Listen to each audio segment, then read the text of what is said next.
قال الله تبارك وتعالى في كلامه المجيد: أعوذ بالله من الشيطان الرجيم. بسم الله الرحمن الرحيم. هو الذي أنزل عليك الكتاب منه آيات محكمات هن أم الكتاب وأخر متشابهات فأما الذين في قلوبهم زيغ فيتبعون ما تشابه منه ابتغاء الفتنة وابتغاء تأويله وما يعلم تأويله إلا الله والراسخون في العلم يقولون آمنا به كل من عند ربنا وما يذكر إلا أولو الألباب ربنا لا تزغ قلوبنا بعد إذ هديتنا وهب لنا من لدنك رحمة إنك أنت الوهاب ربنا إنك جامع الناس ليوم لا ريب فيه إن الله لا يخلف الميعاد. قال المؤلف والمفسر رحمه الله تعالى: أدام النفع بعلومه وعلومكم في الدارين آمين. إلى أن قال: وقوله تبارك وتعالى وابتغاء تأويله أي تعریفه ولا ما يريدون. اللہ تبارک و تعالی نے بیان فرمایا کہ جو باطل فرقے ہیں وہ یہ چاہتے ہیں کہ متشابہات کو لے کے ہم جیسے چاہتے ہیں اسی طرح تحریف کر دیں. وقال مقاتل ايان السدي يبتغون ان يعلموا ما يكون وما عواقب الاشیاء من القرآن. انہوں نے کہا وہ ایسی تعویلیں کرتے ہیں تاکہ یہ جان سکیں کہ آنے والے زمانے میں کیا ہوگا، اور قرآن مقدس نے جن چیزوں کا انجام بیان کیا ان کا انجام کیا ہوگا تو یہ علم غیب ہے، اس میں گھسنے کی ہمیں اجازت ہی نہیں. وقد قال الامام احمد حدثنا اسماعیل حدثنا یعقوب بن عبد الله بن ابي مليكة عن عائشة رضي الله تعالى عنها قالت قرأ رسول الله صلى الله عليه وسلم: هو الذي انزل عليك الكتاب منه آيات محكمات هن أم الكتاب وأخر متشابهات إلى قوله تبارك وتعالى أولو الألباب. فقال: إذا رأيتم الذين يجادلون فيهم هم الذين عن الله فاحذروهم. بی بی عائشہ فرماتی ہیں کہ حضور پاک نے فرمایا ان آیات کے تلاوت کرنے کے بعد جب تم لوگ دیکھو کہ ایسے لوگ ہیں جو متشابہات کو لے کے جھگڑے کرتے ہیں قرآن میں، ان سے بچنے کی کوشش کرنا. یہی وہ لوگ ہیں جن کے بارے میں اللہ نے فرمایا ان کے دلوں میں کجی ہے اور ٹیڑھا پن ہے. ہاکذا وقع ھذا الحدیث فی مسند الامام احمد من روایت ابن ابی ملیکہ عن عائشہ رضی اللہ تعالی عنہا لیس بینہما احد. وهكذا رواه ابن ماجہ من طریق اسماعیل بن علیہ وعبد الوهاب الثقفی كلاهما عن أيوب به. ورواه محمد بن يحيى اللبدي في مسنده عن عبد الوهاب الثقفي به. وكذا رواه عبد الرزاق عن معمر عن أيوب. وكذا رواه غير واحد عن أيوب. وقد رواه ابن حبان في صحيح من حديث أيوب به. ورواه أبو بكر بن المنذر في تفسيره من طريقين عن ابن النعمان محمد بن الفضل السدوسي ولقبه عارم. حدثنا حماد بن زید قال حدثنا ایوب ابن ابی ملیکہ عن عائشہ بی وتابع ایوب ابو عامر الخزار ابن ابی ملیکہ ورواه الترمذی عن بندار عن ابی داود الطیالسی عن ابی عامر الخراز فذكر ورواه سید بن سوری سنی عن حماد بن یحیی عن عبد الله بن ابی ملیکہ عن عائشہ رضی اللہ تعالی عنہا ورواه ابن جرير بن حدیث روح بن القاسم ونافع ابن من الجمحی كلاهما عن ابن ابي مليكة عن عائشة. وقال نافع في روايته ان ابن ابي مليكة حدثتني عائشة وذكره. وقد روى هذا الحديث البخاري رحمه الله تعالى عند تفسير هذه الآية، ومسلم رحمه الله تعالى في كتاب القدر من صحيحه، وابو داود في السنن من سنن إسراج من الأكمبي عن يزيد بن رايم التستري عن ابن ابي مليكة عن القاسم بن محمد عن عائشة رضي الله تعالى عنها قالت تلا رسول الله صلى الله عليه وسلم هذه الآية هو الذي ينزل عليك الكتاب منه آيات محكمات إلى قوله وما يذكر إلا أولو الألباب. قالت قال رسول الله صلى الله عليه وسلم فَإِذَا رَأَيْتُمُ الَّذِينَ يَتَّبِعُونَ مَا تَشَابَهَ مِنْهُ فَأُولَٰئِكَ الَّذِينَ سَمَّى اللَّهُ فَاحْذَرُوهُمْ لفظ البخاری۔ مفسر رحمۃ اللہ علیہ نے اس حدیث کے سارے طرق بیان کیے کہ امام بخاری نے بھی ذکر کیا، امام مسلم نے بھی ذکر کیا، ابو داؤد نے بھی ذکر کیا، کسی نے کتاب القدر میں ذکر کیا کہ حضور پاک صلی اللہ علیہ وسلم نے فرمایا کہ جب لوگ آیات متشابہات میں بات کرنا شروع کریں تو ان لوگوں سے بچا کریں۔ وہی لوگ ہیں جن کے بارے میں اللہ نے قرآن میں فرما دیا اما الذین فی قلوبہم زیغ فیتبعون ما تشابہ من ابتغاء الفتنہ وابتغاء تاویلہ وما یعلم تاویلہ الا اللہ۔ قضا رواه الترمذی ایضا بندار نبی داؤد الطیالسی عن یزید بن ابراہیم بھی وقال حسن صحیح ذکر یزید ابراہیم التستری تفرد بذکر قاتم فی هذا الاسناد وقد رواه غیر واحد عن ابن ابی ملیکۃ عن عائشہ ولم یذکر القاسم قضا قال وقد رواه ابن ابی حاتم وقال حدثنا ابی قال حدثنا ابو الولید الطیالسی قال حدثنا یزید بن ابراہیم التستری وحماد بن سلمہ عن ابن ابی ملیکہ عن القاسم بن محمد عن عائشہ رضی اللہ تعالی عنہا قالت سئل رسول اللہ صلی اللہ علیہ وسلم قول اللہ تعالی فاما الذین فی قلوبہم زیغ فیتبعون ما تشابہ منہ فقال رسول اللہ صلی اللہ علیہ وسلم اذا رأیتم الذین یتبعون ما تشابہ منہ فاولئک الذین سمى اللہ فاحذروہم وقال ابن جریر حدثنا علی بن سہیل قال حدثنا ولید بن مسلم عن حماد بن سلمة عبد الرحمن بن القاسم عن ابی عن عائشہ رضی اللہ تعالی عنہا قالت ندعا رسول اللہ بهذه الآیہ یتبعون ما تشابہ منہ ابتغاء الفتنہ وقال ثم قد حذرکم اللہ وإذا رأیتموہم فاحذروہم وروا بن مردوہ من طریق اخرى قال من قاسم بن عائشہ به وقال امام احمد حدثنا ابو کامل قال حدثنا عباد بن غالب قال سمعت ابا عمر يحدث النبي في قوله تعالى اما الذين في قلوبهم زيغ فيتبعون ما تشابه منه ابتغاء قال هم الخوارج۔ اس سند میں یہ بھی آیا کہ آپ نے فرمایا کہ اس سے مراد جو ہے خوارج ہیں۔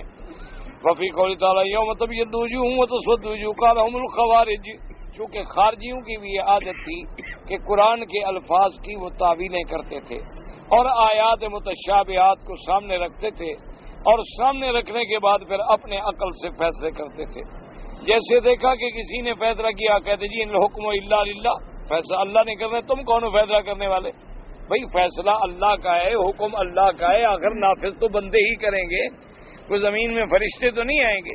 تو وہ بھی ایسی تعویلیں کر کے اللہ تبارک و تعالی رحمت فرماوے، یعنی جیسے حضرت علی رضی اللہ تعالی عنہ کو خوارج جو ہیں مسلمان ماننے کے لیے بھی تیار نہیں، یعنی نفرت تو نفرت، وہ حضرت علی کو مسلمان بھی نہیں سمجھتے، وہ کہتے ہیں یہ تو سب سے بڑا دشمن تھا حضور پاک صلی اللہ علیہ وسلم۔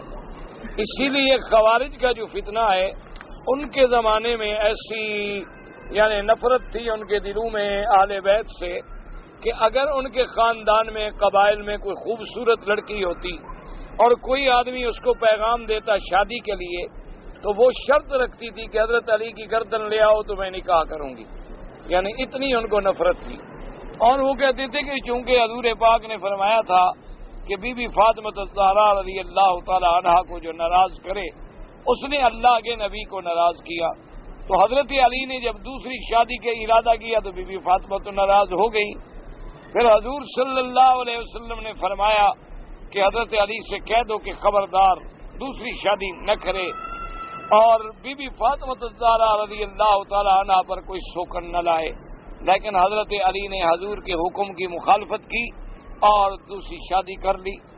اسی طرح وہ ایسے ایسے عجیب الزام لگاتے ہیں کہ بی بی فاطمہ الزہرا کا جنازہ رات کو اس لیے پڑھا گیا تھا کہ حضرت علی نے تشدد کر کے انہیں مار ڈالا تھا، اس وجہ سے رات کو چھپا کے انہوں نے جنازہ پڑھ دیا تھا کہ میرا راز جو ہے وہ نہ کھل جائے۔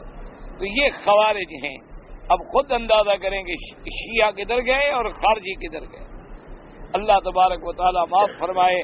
یہ تو شکر ہے کہ اہل سنت والجماعت کا عقیدہ جو ہے وہ حق ہے کہ صحابہ بھی برحق، اہل بیت بھی برحق، خلفائے راشدین بھی برحق، میرے مدنی پاک کی صحبت میں آنے والے سب کے سب برحق ہیں رضوان اللہ تعالی علیہم اجمعین۔ اور ان میں اللہ نے ایک کو ایک پہ شان عطا فرمایا ہے۔ دوسری شادی کرنا کوئی شریعت میں منع نہیں تھی، لیکن جب حضور نے منع کر دیا تو پھر حضرت علی نے دوسری شادی نہیں کی. جب بی فاطمہ الزہرا وفات فرما گئیں تو اس کے بعد پھر حضرت علی رضی اللہ تعالی عنہ نے شادی کی ہے. تو یہ مخالفت نہیں ہے حضور پاک صلی اللہ علیہ وسلم کے حکم کی. حضور کا مقصد بھی یہ تھا کہ بی فاطمہ کے ہوتے ہوئے حضرت علی دوسری شادی نہ کریں، اور روکنے کی وجہ بھی دراصل حضرت علی کی بلائی تھی، کیونکہ دوسری بیوی سے پہلی بیوی کو ناراض ہونا تو فطری بات ہے. تو اس لیے حضور نہیں چاہتے تھے کہ فاطمہ الزہرا کے دل میں حضرت علی کے بارے میں کوئی بات پیدا ہو جائے، کوئی بغض پیدا ہو جائے یا کوئی نفرت پیدا ہو جائے. تو یہ تو بالکل گھریلو معاملات تھے. باقی رات کا جنازہ پڑھنے کی بات جہاں تک ہے، وہ بی بی فاطمہ الزہرا کی اپنی وصیت تھی. بی بی فاطمہ الزہرا نے حضرت علی کو وصیت کی تھی کہ میرا جنازہ رات کو پڑھ دیں اور زیادہ لوگوں کو بھی نہ بلائیں تاکہ زیادہ سے زیادہ پردے کے ساتھ میں قبر میں چلی جاؤں. چلو آدمی کی جنازے پہ نظر پڑے گی، کوئی میرا چہرہ تو نہیں دیکھے گا، لیکن قد کا اندازہ تو ہو جائے گا نا لوگوں کو، جنازہ پڑھنے والوں کو، کہ بھی قد لمبا ہے، درمیانہ ہے، کیا ہے. تو بی بی اپنے آپ کو اتنا خود چھپانا چاہتی تھی. اس وجہ سے بی بی صاحبہ نے وصیت کی اور حضرت علی نے بی بی کی وصیت کے مطابق رات کو جنازہ پڑھا. لیکن مصیبت کیا ہے کہ شیعہ جو ہیں وہ بڑھتے گئے حضرت علی کو خدا بنا بیٹھے، اور خوارج جو ہیں وہ گھٹتے گئے حضرت علی کو ایمان سے بھی باہر نکال دیا. اللہ کا شکر ہے الحمدللہ ثم الحمدللہ کہ عقیدہ حق کا جو ہے وہ عقیدہ اہل سنت والجماعت ہے. اصل مصیبت یہ ہوتی ہے کہ جو بیچارے جاہل ہیں نا وہ تو اکثر معذور ہوتے ہیں، کیونکہ ساری زندگی جس آدمی کا جو ماحول بنا دو. اب ایک آدمی ساری زندگی مجلسیں سنتا رہے، اعلام سنتا رہے، وہ روافض کی باتیں سنتا رہے تو اس کے دماغ میں بات بھر جائے گی. اسی طرح جن ملکوں میں خوارج کا زور ہے، جب بچے پیدا ہوئے خارجیوں کی باتیں سنتے رہے، خارجی بن گئے. جہاں جہاں اہل سنت والجماعت کی بات ہے وہاں الحمدللہ لوگوں کو صحیح عقیدہ میسر آ گیا. اس لیے بہرحال حضور پاک نے فرمایا کہ جب لوگ اللہ کے قرآن میں تعویلیں کریں، اللہ کے قرآن کی آیات متشابہات کو لے کے بحث کریں، ان لوگوں سے بچا کرو. یہی وہ لوگ ہیں جن کے بارے میں اللہ نے خود فرما دیا ہے کہ ان کے دل جو ہیں وہ ٹیڑھے.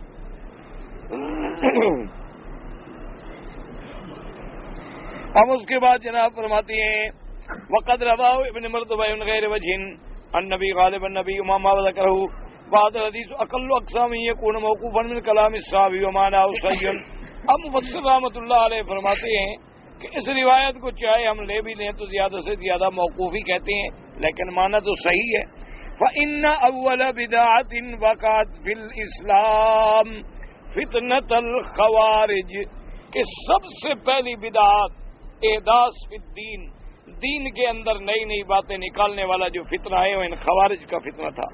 وکان مبدأ من سبب الدنیا ان قسم النبی صلی اللہ علیہ وسلم غنائم حنین فکأنهم رأوا في عقولهم الفاسدة انهم لم يعدل في الكسوة ففاجئوا بهذه المقالة وقال قائل موعظ الخويصرة بقر الله خاصرته اعدل فإنك لم تعدل. وقال رسول الله صلى الله عليه وسلم خفت خصت لما كنا عدل ایا امنني على الله تامنوني فلما كفر رجل الصادق الخطاب رضي الله تعالى في رواية خازم لي في قتله فقال دعه فإنه يخرج من زئزئ هذا أي من جنس قوم يكره هذاكم صلاتهم وأصلاتهم وقراءتهم وقراءتهم يمرقون من الدين كما يمرق السام من الرمية فأينما لقيتموهم فاقتلوهم فإن في قتلهم أجرا لمن قتلهم. ثم كان ظهور أيام علي بن أبي طالب رضي الله تعالى عنه وقدر من نهروان ثم تشابهت من شوب وقبائل وآراء وأهواء مقالات ونهى الكثير منتشرة ثم انبعثت القدرية ثم المعتزلة ثم الجهمية وغير ذلك من البدع التي أخبرنا الصادق موضوع في قوله وستفترق أمتي وستفترق هذه الأمة على 73 فرقة كلها في النار إلا واحدة. قالوا وما هم يا رسول الله صلى الله عليه وسلم قال من كان على ما أنا عليه وأصحابي اخرجه الحاکم فی مستدرک بهذه الزیادة. اب مفسر رحمۃ اللہ علیہ فرماتے ہیں کہ اسلام کے اندر سب سے پہلے فتنہ جو پیدا ہوا وہ فتنہ خوارج ہے، اصل ان کی وجہ کیا تھی، کہاں سے ابتدا ہوئی کہ میرے آقا سرکار مدینہ صلی اللہ علیہ وسلم غزوہ حنین کے بعد، غزوہ حنین کی کامیابی کے بعد جب آپ تقسیم فرما رہے تھے اموال غنیمت، حضور صلی اللہ علیہ وسلم نے غزوہ حنین کے بعد جو ہے مقام جعرانہ، یہ جسے آج کل بڑا عمرہ کہتے ہیں آپ، اس کا نام ہے جعرانہ، یہ طائف کے راستے میں ہے، یہاں حضور صلی اللہ علیہ وسلم نے کئی دن قیام فرمایا اور اسی جگہ حضور نے مال غنیمت تقسیم کیا۔ جب مال غنیمت تقسیم ہونے لگا تو حضور صلی اللہ علیہ وسلم نے بعض لوگوں کو زیادہ دیا، کسی کو کم دیا، کسی کو زیادہ دیا، کسی کو کم دیا۔ تو ایک آدمی تھا ذوالخویسرہ، یہ خارجیوں کا اصل ہے، یہ ذوالخویسرہ جو ہے نا یہ خارجیوں کا، یعنی خارجیوں کی سمجھو جڑ ہے۔ یہ جب آیا تو اس نے دیکھا تو اس نے کھڑے ہو کے حضور پاک صلی اللہ علیہ وسلم سے کہا کہ اعدل فإنک لم تعدل، نعوذ باللہ ثم نعوذ باللہ ثم نعوذ باللہ۔ اس نے حضور پاک کی خدمت میں کہا کہ حضور آپ عدل کریں، انصاف کریں، آپ انصاف نہیں کر رہے کہ کسی کو آپ زیادہ دے رہے ہیں، کسی کو آپ تھوڑا دے رہے ہیں۔ پھر جن لوگوں کا تعلق جو ہے مکہ سے، طائف سے، آپ کے قبائل کے قریب سے، آپ ان کو زیادہ دے رہے ہیں۔ حضور صلی اللہ علیہ وسلم کو غصہ آیا، جلال آیا، آپ نے فرمایا وہ بدبخت انسان، اگر میں عدل نہیں کروں گا تو پھر عدل کون کرے گا؟ اور آپ نے فرمایا کہ اے بدبخت انسان، اللہ نے تو مجھے امین بنا کے زمین والوں پر عدل کے لیے بھیجا ہے، میرے اللہ نے مجھ پہ اعتبار کیا ہے، تم بندے اعتبار نہیں کرتے ہو۔ اللہ نے آسمانوں سے مجھے نبی بنایا، مجھے رسول بنایا، مجھے اپنی شریعت کا داعی بنایا، اللہ تبارک و تعالی آسمان والی ذات پاک نے مجھ پر اعتماد کیا، لیکن تم زمین والے لوگ ایسے ہو کہ مجھ پر اعتماد نہیں کرتے اور اعتراض کرتے ہو کہ میں عدل نہیں کر رہا۔ وہ آدمی جو ہے مڑا، یہ بات کہہ کے پھرا۔ ایک روایت میں آتا ہے کہ حضرت سیدنا عمر بن الخطاب رضی اللہ تعالی عنہ، اور ایک روایت میں آتا ہے کہ حضرت سیدنا خالد بن الولید رضی اللہ تعالی عنہ، اور وہ یہ بھی کوئی بعید نہیں ہے کہ دونوں نے یہ بات کہی ہو، حضرت عمر نے بھی اور حضرت خالد بن الولید نے بھی۔ وہ کھڑے ہوئے، انہوں نے کہا یا رسول اللہ فاضل لنا، ہمیں اجازت دیں کہ ہم اس بدبخت کی گردن اڑا دیں جو اللہ کے نبی پر اعتراض کرتا ہے کہ محمد مصطفیٰ عدل نہیں کرتے۔ حضور نے فرمایا چھوڑ دو، چھوڑ دو، اس کو مت قتل کرو۔ یخرج من ذی ھذا، اسی بندے کی جنس سے، قوم سے، قبیلے سے، جڑ سے ایک ایسی قوم نے نکلنا ہے، ایک ایسا فتنہ پیدا ہونے والا ہے، وہ ایسے لوگ ہوں گے جب تم ان کی نمازوں کو دیکھو گے تو تمہیں اپنی نمازیں حقیر نظر آئیں گی، یعنی وہ ایسی عبادت کریں گے، ایسی نمازیں پڑھیں گے کہ تمہیں اپنی نمازیں ان کے سامنے کچھ نہیں نظر آئیں گی۔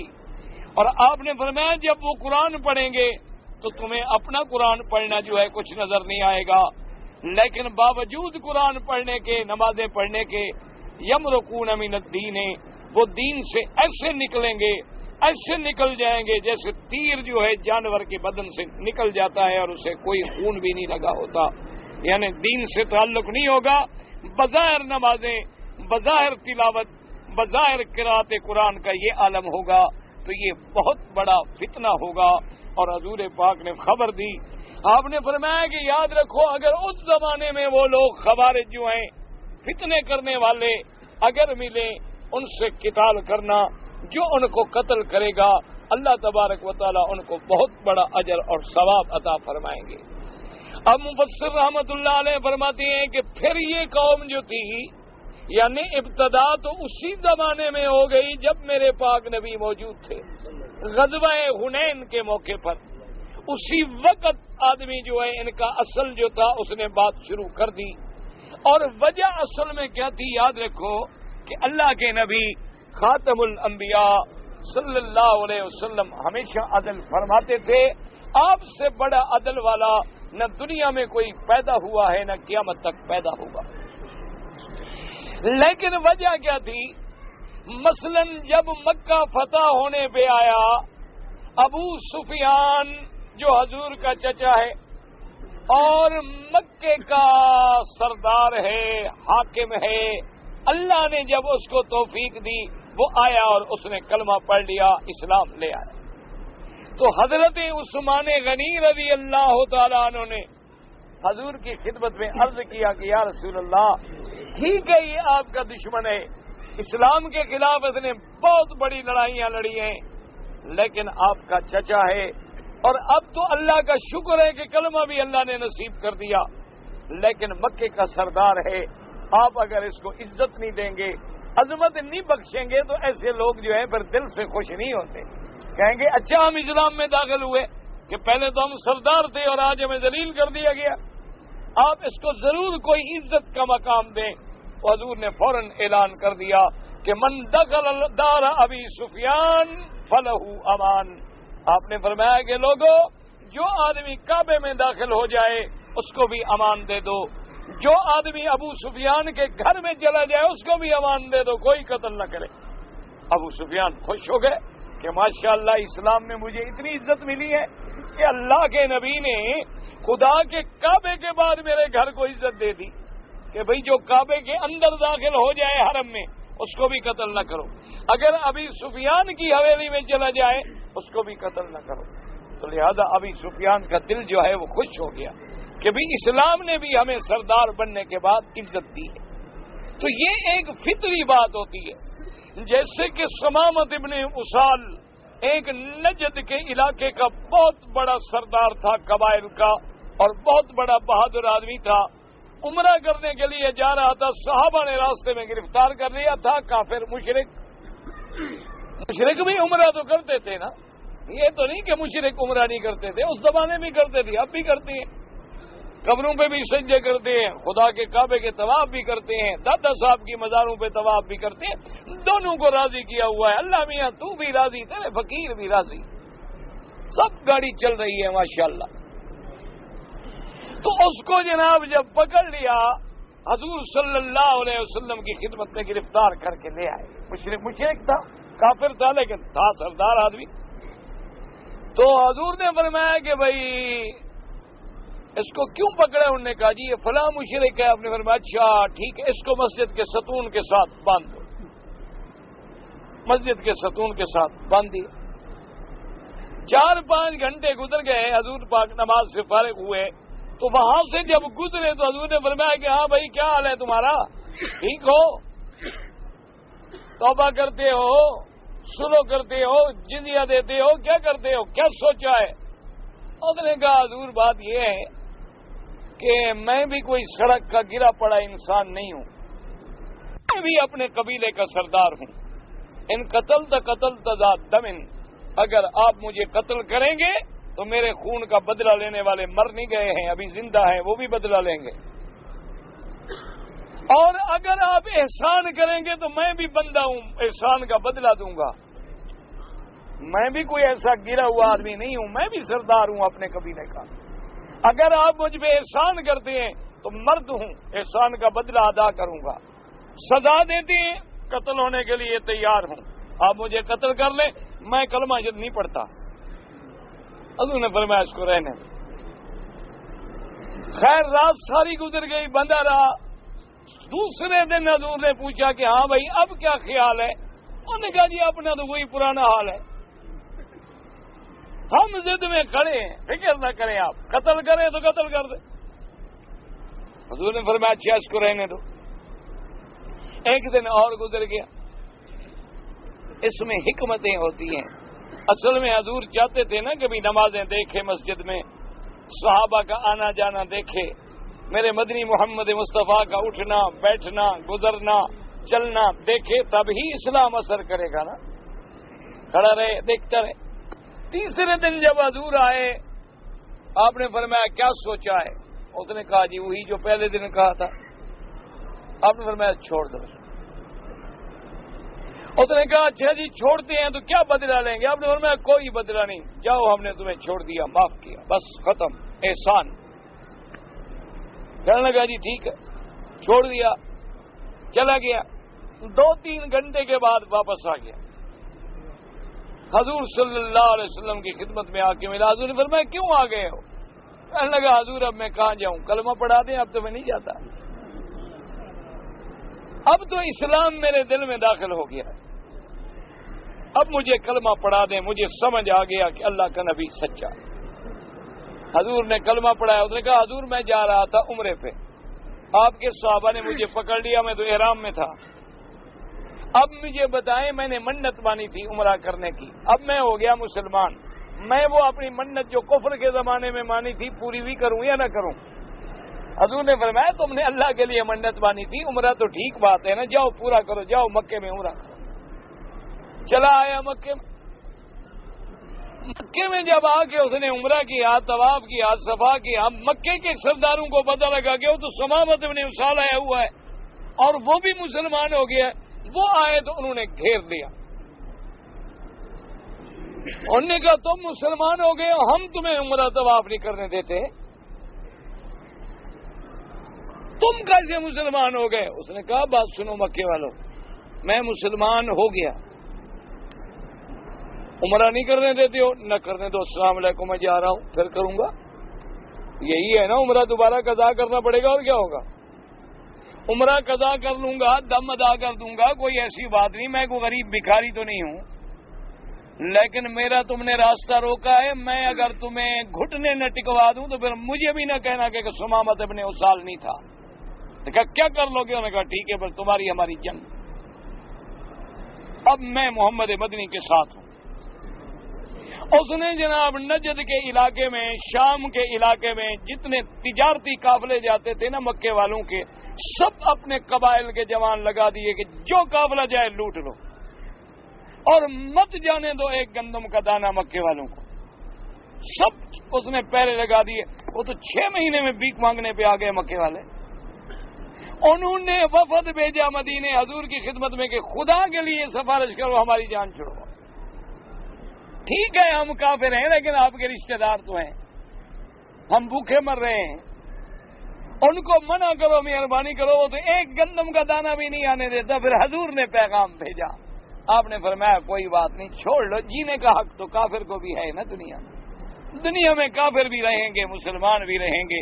اگر اندھیرا نہ رہا تو پھر روشنی کی کیا قیمت ہوگی، اگر جھوٹ نہ رہا تو پھر سچ کی کیا قیمت ہوگی، اگر باطل نہ رہا تو پھر حق کی کیا قیمت ہوگی. اگر ساری دنیا میں مسلمان ہی مسلمان ہو جائیں تو پھر امتحان کیسے ہوگا. ساری دنیا میں اگر کفر ہو جائے پھر بھی کوئی بات نہیں بنے گی. بات تو تب ہوتی ہے کہ حق اور باطل کا تقابل ہو، صدق اور کذب کا تقابل ہو، امانت اور خیانت کا تقابل ہو. تو اس لیے اصل بات یہ تھی کہ پھر جب لوگ مسلمان ہوتے تو جو ان میں بڑے بڑے سردار ہوتے تھے ان کو حضور زیادہ عزت دیتے تھے کہ بھئی یہ سردار لوگ ہیں، بڑے لوگ ہیں، مؤلفۃ القلوب، ان کے دل جو ہیں وہ اسلام کی طرف زیادہ مائل ہو جائیں. اس کو اس بدبخت نے اعتراض کیا کہ جی آپ تو عدل نہیں کر رہے، کسی کو زیادہ دے رہے ہیں، کسی کو تھوڑا دے رہے ہیں. تو حضور صلی اللہ علیہ وسلم جلال میں آ گئے اور آپ نے فرمایا خبردار، اگر میں عدل نہیں کروں گا تو پھر کون عدل کرے گا. اسی لیے حضور پاک نے فرمایا تھا کہ جو لوگ جاہلیت میں بڑے ہوتے ہیں وہ اسلام لانے کے بعد بھی خدا کی شان ہے بڑے ہوتے ہیں. دیکھا ہے نا کہ حضرت عمر جب تک اسلام نہیں لایا اتنا بڑا بہادر آدمی تھا کہ اللہ کے نبی کو شہید کرنے کے لیے چل پڑا. یعنی اللہ کے نبی کو شہید کرنا کوئی معمولی بات تو نہیں تھی کہ حضور کے پروانے چلو زیادہ نہ صحیح تو 45 صحابہ تو موجود تھے، وہ 45 تو جان کی بازی لگا دیتے نا، لیکن کوئی پرواہ نہیں کی. اور اسی طرح جب اسلام لے آیا، جب اس نے کلمہ طیبہ پڑھ لیا اور نماز کا وقت آیا، اس نے کہا کہ یا رسول اللہ میں ایک بات پوچھنا چاہتا ہوں اگر آپ ناراض نہ ہوں. حضور نے فرمایا کوئی ناراض نہیں ہوں گا. آپ نے پوچھا کہ یا رسول اللہ کیا ہمارا دین اسلام حق ہے یا باطل ہے؟ آپ نے فرمایا حق ہے. تو حضرت عمر نے کہا یا رسول اللہ یہ بڑی عجیب بات ہے کہ جھوٹے دین والے بتوں کے پجاری کعبے میں جا کے عبادت کریں اور سچے خدا کو ماننے والے دروازے بند کر کے عبادت کریں. عمر برداشت نہیں کر سکتا. مہربانی کریں آپ آگے چلیں، میں دیکھتا ہوں آج کون قریش کا بچہ سامنے آتا. جب بڑے لوگ مسلمان ہوتے ہیں تو پھر اسلام میں بھی بڑے ہوتے ہیں. یہ خدا کی قدرت ہے. اسی لیے اللہ تبارک و تعالی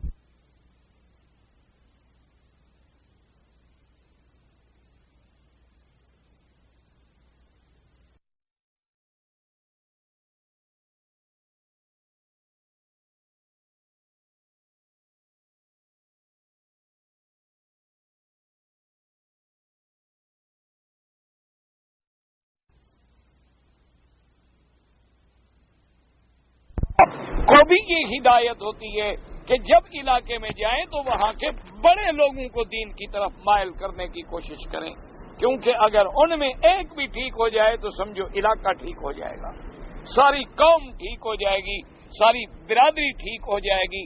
اس لیے ان پر محنت کرنے کی زیادہ ضرورت ہوتی ہے. اللہ تبارک و تعالیٰ بہرحال اب حضور پاک نے فرمایا کہ یہ ہیں وہ خوارج.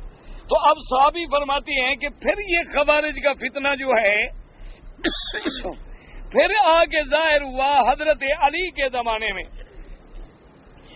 حضرت علی رضی اللہ تعالیٰ عنہ نے پھر ان کے ساتھ جنگ لڑی نہروان کے موقع پر، اور اس کے بعد زبردست جنگ ہوئی.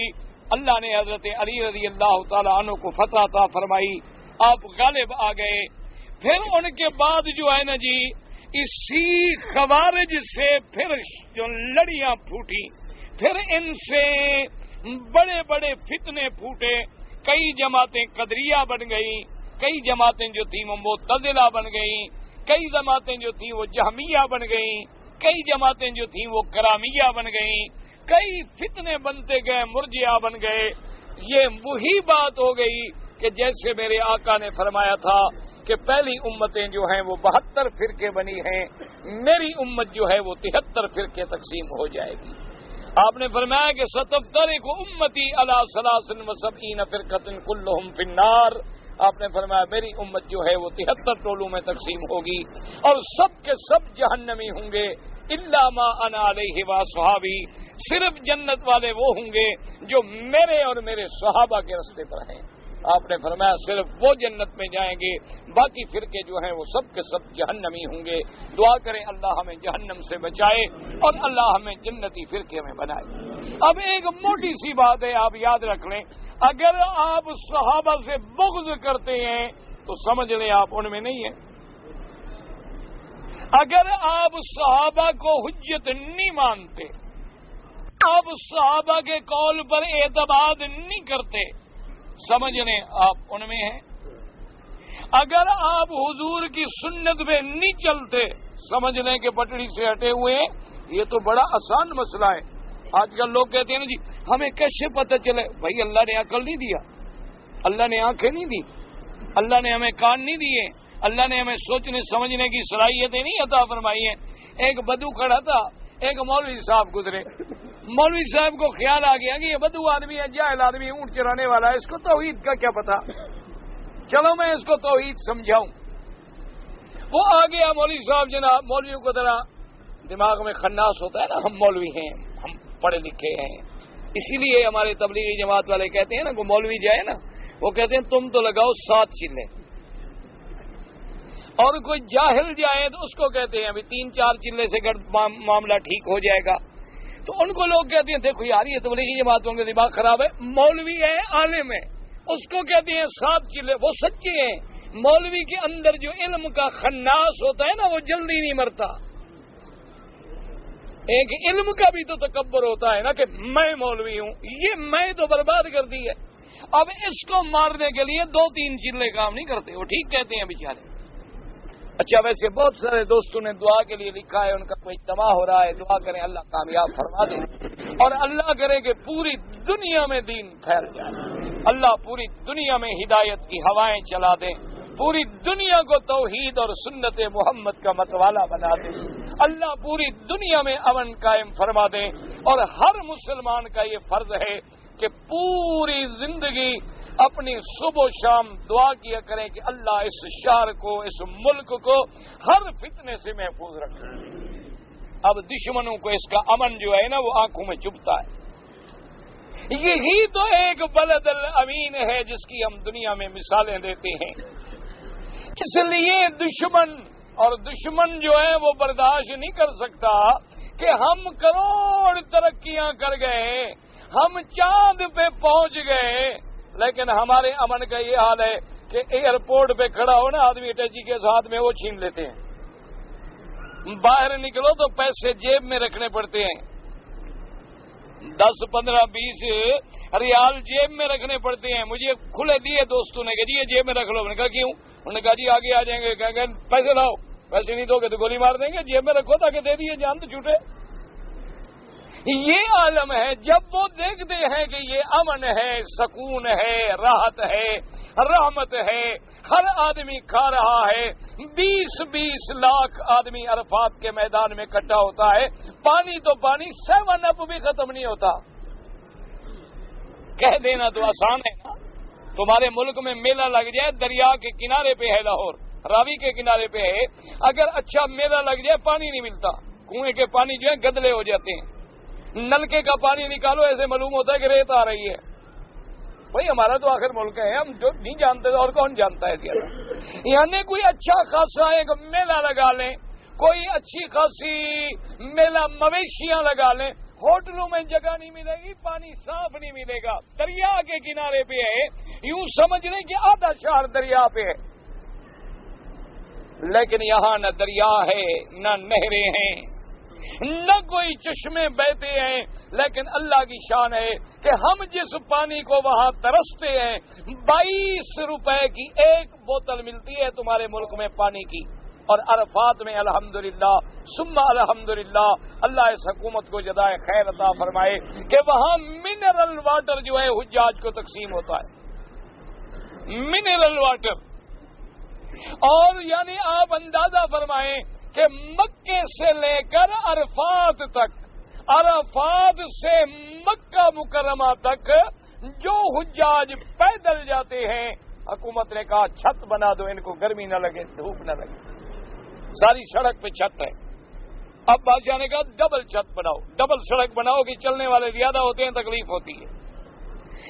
اور آپ نے دیکھا ہوگا کہ مسجد الحرام، مسجد النبی صلی اللہ علیہ وسلم، ایمان سے کہیں مکے مدینے جیسے حرم کی عمارت دنیا کی تاریخ میں آپ نے دیکھی ہے؟ ایک ٹھنڈے دے ایک ہے اعتراض کرنا، او جی یوں ہے جی، او جی یوں ہے جی، اعتراض تو بندے کو اپنے باپ پر بھی ہے کہ تم نے مجھے کیوں پیدا کیا۔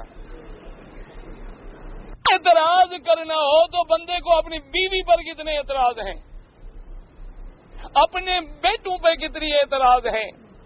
اس انسان نے اعتراض کرنا ہو تو اپنے امام مسجد پہ کتنی اعتراض ہیں۔ صرف باغ میں جانے کے بعد تم ایسا نہ کرو کہ کانٹوں پہ نظر ڈالو لیکن تمہیں پھول نظر نہ آئے۔ تمہارا فرض ہے کہ اچھائی پر بھی نظر ڈالو، برائی پر بھی نظر ڈالو۔ اگر اچھائی زیادہ ہے تو کہو الحمدللہ ثم الحمدللہ، باقی تو انسان ہیں، غلطیاں کس میں نہیں ہوتی۔ تو آپ اور ہم لوگ فقیر لوگ ہیں، کیا کر سکتے ہیں؟ لیکن اللہ سے دعا کیا کریں کہ اللہ تبارک و تعالی اس بلد الامین کو ہمیشہ قیامت تک امن والا بنا، اس کے امن کو دائم قائم فرما، اور اللہ جو دشمن، جو لوگ، جو جماعتیں یا جو مفتن فتنہ ڈالنے والے ہیں، اللہ ان پر اپنی طرف سے قہر نازل فرما کہ وہ تیرے اس بلد الامین کو جہاں قرآن و سنت کی حکمرانی ہے وہ فتنہ کر کے فساد ڈالنا چاہتے ہیں۔ اللہ تبارک و تعالیٰ تو قادر ہے۔ اللہم انا نجعلک فی نحورہم ونعوذ بک من شرورہم، تیری قدرت ہے جو ان فتنوں اور فسادوں کو رفع کرنے والی ہے، اور تو ان کو اپنی قدرت سے پکڑ لے۔ بندے کیا ہیں؟ بندہ تو بندہ ہے، بندے سے تو 1000 غلطیاں ہو سکتی ہیں۔ اور یاد رکھیں حضور کا بھی یہ فرمان ہے کہ جو لوگ امن میں خلل ڈالیں ان سے بڑا مفتن کوئی نہیں۔ اس لیے حضور پاک نے اب دیکھو کیا خبر دی تھی، ابھی جو حدیث مبارک آپ پڑھ رہے ہیں، آپ نے فرمایا کہ وہ ایسے لوگ ہیں کہ خوارج فَأَيْنَمَا لَقِيتُمُوهُمْ فَاقْتُلُوهُمْ فإن فی قتلہم اجرا لمن قتلہم، ایسے فتنے کرنے والے، دین سے نکلنے والے جو ہیں، اگر یہ تمہیں ملے تو ان کا قتل کرنا جو ہے بہت بڑا ثواب ہے۔ حضور پاک صلی اللہ علیہ وسلم نے فرما دیا کہ میری امت جو ہے وہ 73 فرقے میں تقسیم ہو جائے گی، کلھا فی النار، تمام کے تمام فرقے جو ہیں وہ جہنم میں جائیں گے۔ صحابہ نے پوچھا کہ یا رسول اللہ کے نجات والا فرقہ کون سا ہوگا؟ آپ نے فرمایا ما انا علیہ و صحابی۔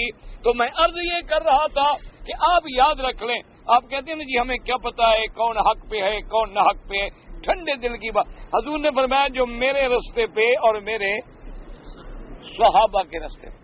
اچھا، جو صحابہ کو نہیں مانتے وہ نکل گیا کہ نہیں نکل گیا؟ بھئی صحابہ کو مانتے ہی نہیں، بات ختم ہوگی، وہ تو اس سے نکل گئے نہیں۔ اچھا، اب جناب فرمایا میرے راستے سے، کیا مانا؟ سنت کا راستہ۔ اب دیکھو کہ بچہ پیدا ہوتا ہے، پیدا ہونے سے لے کر موت تک جس جماعت کا تعلق ہو محمد کے راستے سے، سنت کے راستے سے، وہ حق والی ہے، اور جس جماعت کا تعلق ہو بدعت والے راستے سے، سمجھ لو کھلی سی بات کہ حضور کا راستہ کیا ہے۔ ایمان سے کہیں کہ حضور پاک نے ہمیں بتلا دیا نا کہ بچہ پیدا ہو تو اذان دو، بتلایا کہ نہیں بتلایا؟ کہ چھپایا؟ بتلا دیا۔ اچھا جی، اب جناب 7 دن گزر جائیں تو کیا کرو؟ عقیقہ کرو۔ لڑکا ہو تو کتنے بکرے، اگر لڑکی ہو تو کتنے؟ نہ ایمان سے کہو جس مدنی پاک نے عقیقے کا مسئلہ سمجھا دیا اس اللہ کے نبی نے عرس کا مسئلہ نہیں سمجھایا، وجہ کیا ہے؟ وجہ کیا ہے بھئی؟ یہ کیوں نہیں سمجھایا کہ جب بزرگ فوت ہو جائیں تو ان کا عرس کیا کرو؟ جب اللہ نے فرما دیا کہ دین مکمل ہو گیا، اگر یہ چیزیں عرس 11ویں شریف، تیجا شریف، 7ویں شریف، 12ویں شریف اور یہ 40ویں، یہ جناب حضرت جعفر صادق کے کنڈے، یہ سبیلیں، یہ اگر دین میں ہیں تو قرآن حدیث میں ہونے چاہیے کیونکہ دین مکمل ہو گیا۔ اگر یہ دین میں نہیں ہے تو پھر محمد مدنی کا طریقہ نہیں ہے، اور جو حضور کے طریقے پہ نہیں ہوگا نجات نہیں ہوگی۔ سیدھی سی بات ہے، کھلی سی بات ہے۔ کہتے نہیں ہمیں کیا پتہ لگے؟ بھائی اللہ کے بندے، اذان ہو رہی ہے، دیکھو بھی اذان اگر بلال والی ہو رہی ہے تو سنت ہے، اگر آگے پیچھے ٹکڑے لگ رہے ہیں تو بدعت ہے،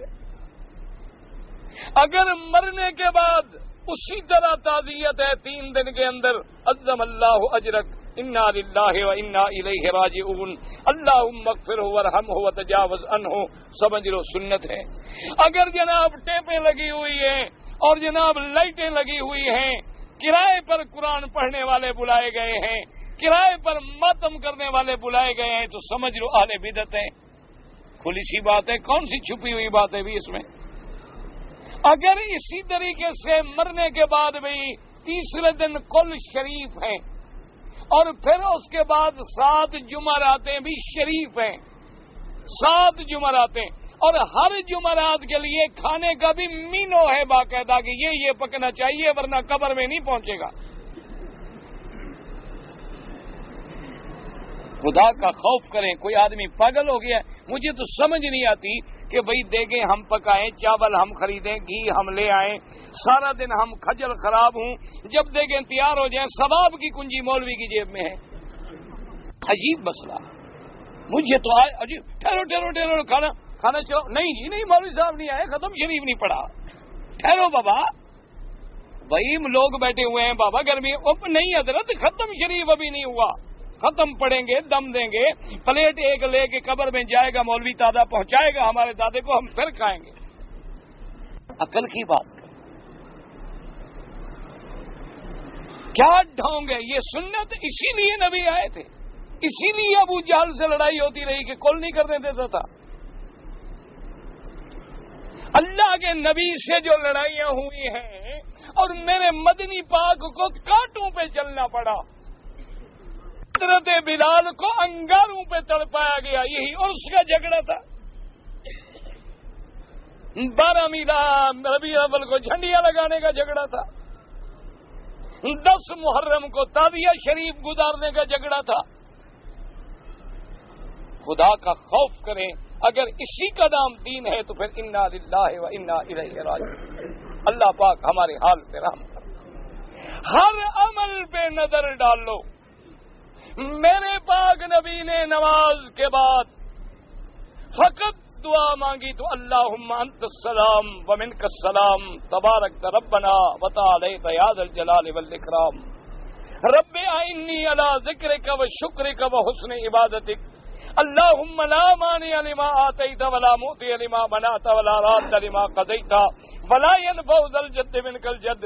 اور کبھی حضور نے ہاتھ نہیں اٹھائے، کبھی صحابہ نے مل کے آمین نہیں کہا۔ تو اگر تم 3 دعائیں مانگو پھر بھی کہو کہ ہم اہل سنت ہیں۔ حضور نے کبھی جنازے کے بعد دعا نہیں مانگی، تم جنازے کے بعد 3 دعائیں مانگو پھر بھی کہو کہ ہم اہل سنت ہیں۔ خدا کا خوف کریں، اللہ تبارک و تعالیٰ سے دعا کریں، اللہ ہمیں حق والی پٹڑی پہ چلائے، اور جو ہمارے بھائی بھولے ہوئے اللہ ان کو بھی ہدایت دے، اللہ تبارک و تعالیٰ جھگڑوں سے بچائے، اور اللہ دین سمجھنے کی توفیق دے۔ ایمانداری کی بات ہے، میں خدا کے کعبے میں بیٹھ کے آپ کو کہہ رہا ہوں کہ میری تو طبیعت یہ ہے کہ کوئی جماعت ہے، کوئی مولوی ہے، کوئی مدرس ہے، جو بھی دین کا کام کر رہا ہے، کوئی قاعدہ پڑھا رہا ہے، کوئی بیچارہ قرآن پڑھا رہا ہے، کوئی درس دے رہا ہے، کوئی تبلیغ کر رہا ہے، کوئی جمعہ پڑھا رہا ہے، کوئی نماز پڑھا رہا ہے، میں کہتا ہوں اللہ ان سب کی محنتوں کو قبول فرمائے کہ اس دور میں اللہ کا نام تو لیتے ہیں نا، کسی طرح لوگوں کو دین کی طرف بلا رہے ہیں، ہمارے دل میں کسی سے بغض نہیں ہے، لیکن اگر سنت کی پٹڑی سے ہٹ جاؤ گے تو پھر نجات نہیں ملے گی۔ نجات تب ملے گی ما انا علیہ و اصحابی، اس رستے پہ آؤ جو میرے محمد مدنی کا رستہ ہے اور صحابہ کا رستہ ہے رضوان اللہ تعالی علیہم اجمعین۔ اللہ سے دعا کریں اللہ ہمیں بھی اسی راستے پہ چلائے، اور اللہ ہر مسلمان کو اسی راستے پہ چلائے۔ اب جناب فرماتے ہیں اخرجہ الحاکم فی مستدرکی بہذہ زیادت، اس حدیث کو امام حاکم رحمۃ اللہ علیہ نے اپنے مستدرک میں بھی ذکر فرمایا ہے، اور اس کے اندر یہ ساری جو زیادت ہے باقی حدیثوں میں نہیں ہے وہ بھی نقل فرمائی ہے۔ وقال ابو يعلى حدثنا ابو موسى قال حدثنا عمرو بن عاصم قال حدثنا المعتبر نبيا قتادة عن حسن جندب بن عبد الله انه بلغه حذيفة وسمعه منه يحدث عن رسول الله من نزك النبي امتي قوم يقرؤون القرآن ينصرونه نصر الدقل يتقبلون غير تاويل بخرجوه۔ اب جناب فرماتے ہیں کہ حضور پاک نے فرمایا میری امت میں کچھ لوگ ایسے بھی آئیں گے، ایسا ایسا قرآن پڑھیں گے، ایسے ایسے کاٹیں گے جیسے سبزیوں کو کاٹا جاتا ہے، یعنی تیز تیز قرآن پڑھیں گے، اور اس کی تعویل ایسی کریں گے، ترجمے ایسے کریں گے، اللہ معاف کرے جو قرآن کے حکم کے خلاف ہوں گے، آیات محکمات کے خلاف ہوں گے۔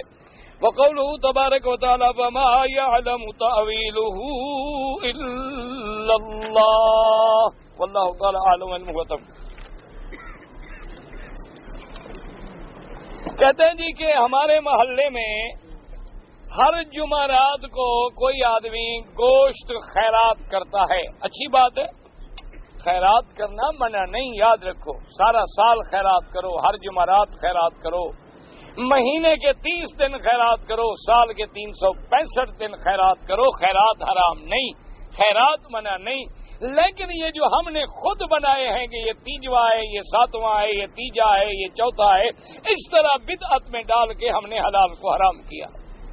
وہ خیرات کرتا ہے، ہم لے سکتے ہیں، ہماری تنخواہ 500 ہے، بالکل کھا سکتے ہو، کوئی بات۔ آج کل کے دور میں 500 ریال یا 1000 ریال تنخواہ والا کوئی امیر نہیں ہوتا، آج کل 1000 ریال تنخواہ والا غریب شمار ہوتا ہے۔ تم کھا سکتے ہو، لے سکتے ہو، کوئی بات نہیں ہے، کیونکہ اس دور میں 500 1000 بلکہ حقیقت پوچھیں جو لوگ 500 1000 لے کے نوکری کرتے ہیں وہ زیادہ مستحق ہیں کہ آدمی ان کو خیرات کے پیسے دے، کسی سے سوال بھی نہیں کرتے، کسی سے مانگتے بھی نہیں، بیچارے اپنے آپ کو چھپانے کے لیے محنت کر کے 500 ریال 500 ریال میں آج کل کیا ہوتا ہے آپ خود اندازہ کریں۔ اگر مکان کرائے پہ لینا ہو، روٹی لینی ہو، دوائی لینی ہو، تکلیف ہے، دکھ ہے، سکھ ہے، تو بہرحال آپ کھا سکتے ہیں، آپ لے لیا کریں، کوئی بات نہیں۔ جی کہ اللہ نے سورت احزاب میں فرمایا ہے کہ اللہ بھی، اللہ کے فرشتے بھی حضور پہ صلوات پڑھتے ہیں، ایمان والو تم بھی صلوات و سلام پڑھو. تو ٹھیک ہے، کسی نے آپ کو منع کیا؟ آپ روزانہ نماز میں کیا پڑھتے ہو؟ السلام علیکہ ایھا النبی ورحمۃ اللہ وبرکاتہ، السلام علینا وعلی عباد اللہ، اشہد ان لا الہ الا اللہ واشہد ان محمدا عبدہ ورسولہ. اس کے بعد تو ہر نماز میں صلوات و سلام پڑھ رہے ہو، کسی نے منع کیا ہے؟ یہ کہاں لکھا ہوا ہے کہ ہاتھ باندھ کے کھڑے ہو جاؤ یا نبی سلام علیکہ؟ یہ ہے قرآن میں؟ یہ صلوات و سلام تو ہر مسلمان الحمدللہ، وہ مسلمان ہی نہیں جو نہیں پڑھتا. کون مسلمان ہے جو روزانہ نماز میں صلوات و سلام حضور پہ نہیں پڑھتا؟ لیکن صلوات و سلام بھی تو میڈ ان مدینہ ہو نا، وہ تمہارے گھر کا بنا ہوا تو نہ ہو. یہ کہاں لکھا ہوا ہے کہ باد صبا میرا سلام لے کے چلی جانا؟ یہ بھی قرآن حدیث میں ہے. یہی صلوات و سلام اللہ بیچتے ہیں. یہ صلوات و سلام ہے جو ہمیں خود نبی نے سکھلایا ہے. السلام علیکہ ایھا النبی ورحمۃ اللہ وبرکاتہ. اور نبی کے صدقے میں ہمیں بھی مل گیا السلام علینا وعلی عباد اللہ الصالحین. یعنی اللہ نے نبی پر جو حکم دیا تو نبی کی امت کو بھی مل گیا.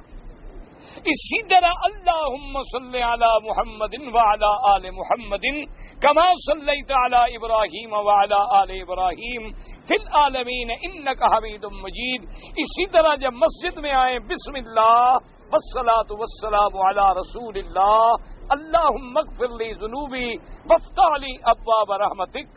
اور جب باہر نکلیں تو پڑھیں بسم اللہ والصلاۃ والسلام علی رسول اللہ اللہم اغفر لی ذنوبی وافتح لی ابواب فضلک. یہ صلاۃ والسلام ہے جو قرآن کے مطابق ہے. جو تم نے بدعات بنائے ہوئے ہیں کہ کھڑے ہو جاؤ جی، اور کھڑے ہونے کے بعد بھی عقیدہ یہ ہے کہ ابھی حضور آ گئے. اچھا ابھی آ گئے تو تمہیں ہمیں نظر کیوں نہیں آتے؟ کہتے ہیں جی بادشاہ بات یہ ہے کہ دیکھنے والے تو دیکھتے ہیں، یہاں پر تم لوگوں کو وہابیوں کو نظر نہیں آتا. نہ جب حضور مکے میں تھے تو ابو جہل کو نظر آتے تھے کہ نہیں آتے تھے؟ آتے تھے. تو آج کا مسلمان ابو جہل سے بھی گندا ہے کہ اس کو نظر نہیں آتے. اچھا پھر حضور آتے ہیں تو کیا اپنے جسد مبارک کے ساتھ یا صرف روح مبارک آتی ہے؟ اگر حضور اپنے جسد مبارک کے ساتھ تشریف لاتے ہیں تو پھر روضے میں کون ہے؟ وہاں جو لوگ صلاۃ والسلام پڑھ رہے ہیں حضور تو آپ کے پاس آ گئے، تو مارے گئے غریب مدینے والے جو کروڑوں روپے خرچ کر کے عمرے پہ گئے، صلاۃ والسلام پہ گئے. آپ نے 10 دیگیں پکا کے مولوی کھڑا کر کے صلاۃ والسلام پڑھے، حضور تو ادھر آ گئے، وہ غریب رول گئے وہاں.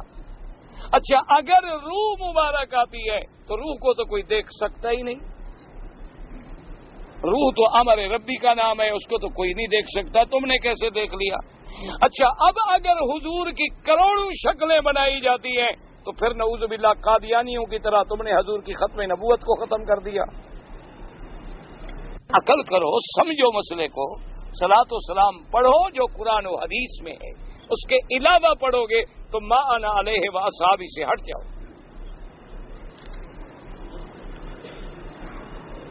میں دکاندار ہوں، کوئی چیز فائدہ نہیں ہے لیکن فائدہ تھوڑا ہوتا ہے، اس میں کیا ہوگا؟ تھوڑا ہوتا ہے، اللہ زیادہ کرو، اللہ سے دعا کرو. مولوی مکی کیا کرے گا؟ بتا عقل کی بات ہے. ابھی مولوی مکی کو اپنا فائدہ نہیں ہوتا تو تیرا کیا کرے گا؟ عجیب لوگ ایسا سوال لکھتے ہیں جیسے ہمارے اللہ کے بندے، نفع نقصان اسی کے ہاتھ میں ہے، اس سے مانگو. مسئلہ کوئی ہے تو مجھے سمجھ نہیں آیا، پتہ نہیں تو نے کوئی مسئلہ پوچھا ہو. کہا بیمار میں زمزم پانی پینے کے لیے، زمزم میں پتہ نہیں کیا ہے، ہم لوگ سمجھتا ہے ڈاکٹر نے کہا کہ زمزم نہ پیو، نبی نے کہا کہ پیو. تمہاری مرضی، ڈاکٹر کی مانو نبی کی مانو، ٹھیک ہے تمہاری مرضی ہے. ہم تو بھائی حضور کی مانتے ہیں، ڈاکٹر ہم سمجھتے ہیں کیا ہے ڈاکٹر، ان کا تو کوئی پتہ ہے نہیں. خود دوائی بناتے ہیں، سال 2 سال تک چلاتے ہیں، پیسے لوگوں کے لوٹ لیتے ہیں، پھر خبر لکھتے ہیں گولی مت کھانا کینسر ہو جاتا ہے. یہ ڈاکٹروں کا تو حال یہ ہے. اللہ کی رحمت ہے جو جس مرض کا ڈاکٹر ہے اسی میں خود مر جاتا ہے. یعنی میں نے کئی دل کے ڈاکٹر دل کی بیماری میں مرتے دیکھے، دماغ کے ڈاکٹر خود پاگل ہو گئے۔ اللہ کی مہربانی، اللہ کا کیوں اللہ منواتا ہے کہ خدا خدا ہے، تم کیا ہو؟ تم تو اپنا علاج نہیں کر سکتے تو دوسرے کا کیا کرو گے؟ شفا میں نے دینی ہے، یہ سبب ہے صرف۔ اچھا جی، صحابہ کرام نماز میں سورۃ فاتحہ امام کے پیچھے پڑھتے تھے، جب ملیں گے انشاءاللہ قیامت میں فیصلہ ہو جائے گا، اس دن پوچھ لیں گے جی آپ پڑھتے تھے کہ نہیں پڑھتے؟ ہم نے جو روایتیں پڑھی ہیں اس میں نہیں پڑھتے تھے۔ جب قبر کے اندر منکر نکیر مردے سے سوال کریں گے تو وہاں نبی پاک ہوں گے، کیوں نبی پاک کیوں ہوں گے؟ اچھا قبر کافر کی ہو وہاں بھی نبی ہوں گے؟ عقل کی بات کرو۔ اچھا اللہ کے بارے میں جو سوال کریں گے پھر کیا کہو گے؟ اللہ میاں کو بھی ساتھ لے آؤ۔ بھئی 3 سوال ہوں گے نا کہ من ربو کا، تیرا خدا کون ہے، تیرا دین کیا ہے، تم نبی کے بارے میں کیا کہتے ہو۔ تو اگر سوال کے معنی میں یہ ہے کہ اس کا ہونا ضروری ہے تو پھر تو ہر قبر میں پہلے اللہ کو لے آئیں، پھر نبی کو لے آئیں، پھر دین کو پکڑ کے بٹھائیں، پھر تم سے سوال کریں۔ اچھی بات ہے۔ ما تقول فی حق ھذا الرجل الذی بعث فیکم، حدیث میں موجود ہے کہ اس ذات پاک کے بارے میں کیا کہتے ہو جو تم میں نبی بنا کے بھیجے گئے تھے۔ تو جو ایمان والا ہے وہ کہے گا محمد الرسول اللہ۔ دعا کرو اللہ ہمیں بھی یہی جواب نصیب کرے۔ پتہ نہیں جی حکایت کے مطلب تو تم خود سمجھتے رہو، میرے پاس اتنا وقت ہے نہیں۔ میں نے حرم شریف میں بیٹھ کر اپنے ایک رشتہ دار سے رشتہ دینے کا صرف وعدہ کیا تھا، بعد میں نے اس کی کچھ غیر شرعی حرکات دیکھی ہیں، اپنے وعدے سے منحرف ہو گیا ہوں، میں کیا کروں؟ بھئی اگر تم نے وعدہ کیا تھا اور واقعتاً اس کے اندر غیر شرعی باتیں ہیں تو کوئی بات نہیں، نہ دو، کوئی مسئلہ نہیں۔ کل کو ساری زندگی جو روتے رہو اس سے بہتر ہے کہ ابھی تم جو ہے نہ دو۔ اگر اب تم بہانہ بنا رہے ہو، وعدہ توڑ رہے ہو تو پھر قیامت میں پکڑے جاؤ گے اگر جھوٹی باتیں ہیں۔ میں 2 سال پردیس میں رہنے کے بعد واپس گیا وطن، جاتے ہوئے میں نے بیوی کو طلاق دے دی، میں نے اپنی بیوی سے صحبت وغیرہ بھی نہیں کی، تو اب وہ کتنا دیر جو ہے عدت گزار، تمہیں کیا فکر ہے؟ تم نے طلاق دے دی، جان چھوٹی، تمہیں اب کیا فکر ہے کہ وہ کتنا عدت گزارے؟ اگر تمہیں اتنی ہمدردی ہے تو طلاق کیوں دیتے؟ ہمدردی نہیں ہے تو یہ مسئلہ عورت پوچھے گی، تم نے بتانا ہے اس کو مسئلہ پوچھ کے۔ بہرحال اگر حیض آتے ہوں تو 3 حیض ورنہ 3 مہینے۔ اگر ایک عورت کا خاوند مر گیا، خاوند مرنے کے بعد 2-4 دن کے بعد وہ عورت حاملہ تھی یا 1 دن کے بعد بچہ پیدا ہو گیا، تو جب وضع حمل ہو گئی، جس دن خون سے عورت پاک ہو جائے گی عدت بھی ختم۔ حاملہ عورت کی عدت جو ہے صرف حمل ہے، جب حمل وضع ہو جائے، چاہے 1 دن کے بعد ہو جائے، چاہے 2 دن کے بعد ہو جائے، چاہے 10 دن کے بعد ہو جائے۔ میرا والد جو ہے بیماری کی وجہ سے نماز نہیں پڑھ سکے، شلل ہو گیا تھا، ان کو اشارے سے پڑھنی چاہیے تھی، بہرحال انہوں نے توبہ کی تو اللہ معاف فرما دے، اللہ تبارک و تعالی۔ اور صرف احناف فدیے کے قائل ہیں، باقی ائمہ فدیے کے قائل نہیں ہیں۔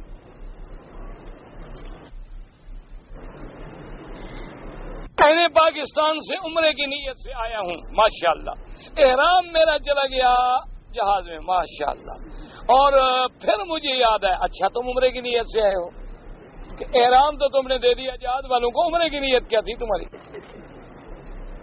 اچھا جی، اس کے بعد جناب میں نے سخت ضابطے تھے، احرام نہ لے سکا، جدہ ایئرپورٹ پہ احرام باندھا، مہربانی فرما کے ایک دم ادا کرو، کوئی بہانے کی ضرورت نہیں ہے۔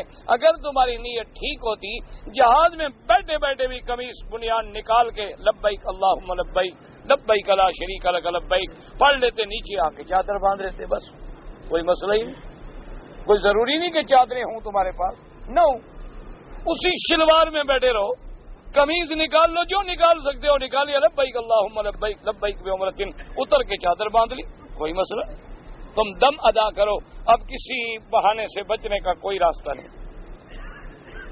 کوئی آدمی فوت ہو جائے تو تعزیت کیسے کریں؟ 3 دن تعزیت کے لیے ہوتے ہیں، جائیں اور جا کے کہیں کہ اللہ تمہیں اجر ثواب دے، انا للہ و انا الیہ راجعون.